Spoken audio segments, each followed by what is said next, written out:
Kata Yesus. Apa saudara?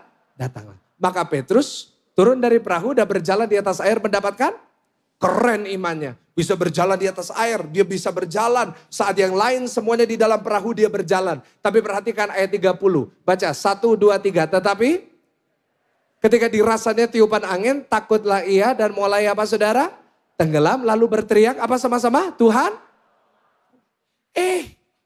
Awalnya kuat imannya. Awalnya, wah dia berjalan di atas air nih. Tapi gak sampai beberapa ayat kemudian, dia mulai takut dan dia tenggelam. Bukankah ini menggambarkan kehidupan banyak orang Kristen? Awalnya mulainya imannya besar, tapi di tengah jalan ciut imannya. Ya gak sih banyak orang Kristen kayak gitu, saya catat di slide. Mulainya imannya besar. Mulai awal tahun, January, all things new. Semuanya baru, berkat baru, mujizat baru. Tapi bulan Maret datang, kok rasanya gak ada yang baru ya. Kok rasanya semuanya sama-sama aja ya. Imannya mulai ciut. Sama kayak Petrus gak sih? Kita, percaya, beriman. Tapi tiba-tiba ciut. Kadang-kadang bisa beriman lagi, kadang-kadang ciut. Hari Minggu dengar khotbah, imannya bangkit. Hari Senin, ciut lagi. Itulah yang terjadi. Nah, tapi justru dari situ saya dapat pelajaran kedua tentang iman. Yaitu apa? Catat baik-baik bahwa iman itu seringkali bisa naik turun. Ulangin sama-sama 1, 2, 3. Iman seringkali apa? Bisa naik turun. Itu yang saya belajar tentang iman. Bahwa iman itu adalah ketika kita gak harus tahu segalanya, kita melangkah. Tapi di saat kita melangkah, kita harus ingat bahwa seringkali iman itu kadang-kadang naik, kadang-kadang apa? Nah kalau hari ini saudara dan saya khawatir, takut, saudara mungkin berkata, Pak kalau saya takut artinya saya gak beriman dong. Loh enggak. Justru kalau hari ini saudara mulai takut, mungkin saudara khawatir dalam hidup. Bukan berarti saudara gak beriman. Artinya saudara ini masih manusia. Tanya kanan kiri, kamu masih manusia toh? Nah, itu. Kalau hari ini kita takut, iman kita drop, bukan berarti saudara gak punya iman.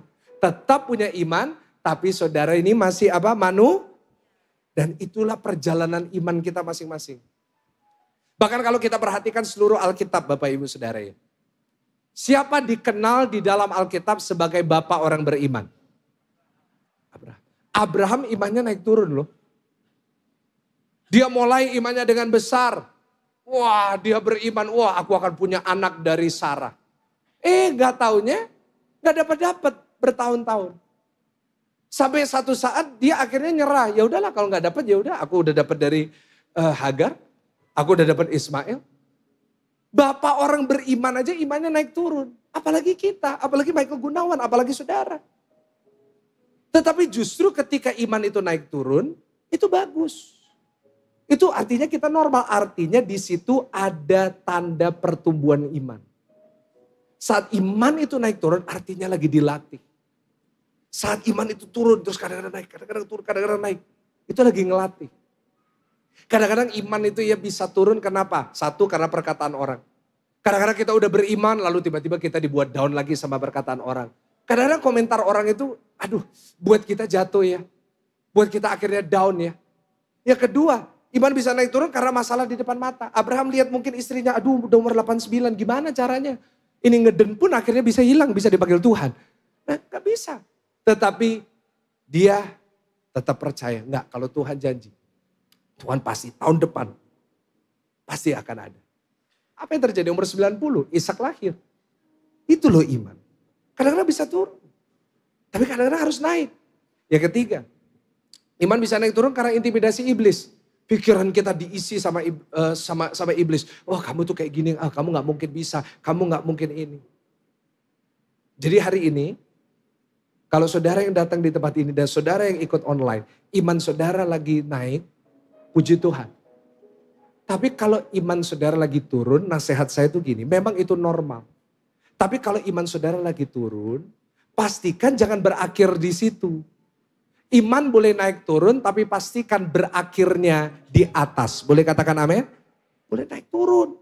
Tapi pastikan pada akhirnya berhentinya di mana saudara? Jangan di bawah.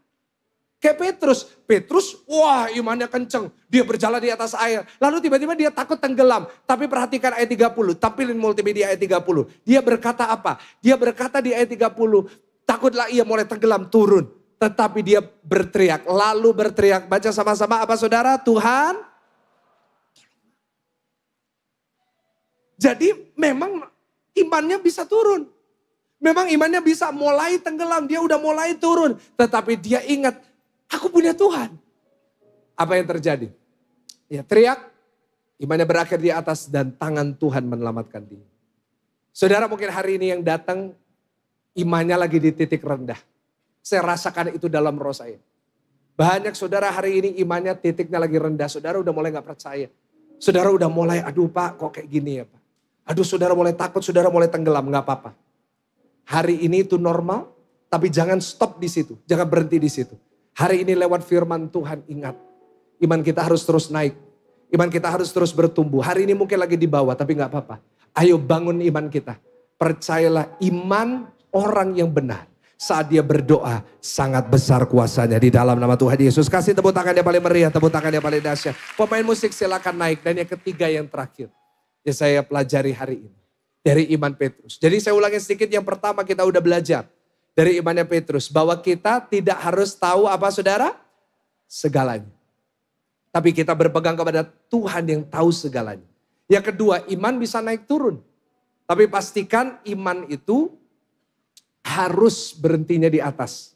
Jangan terus di bawah.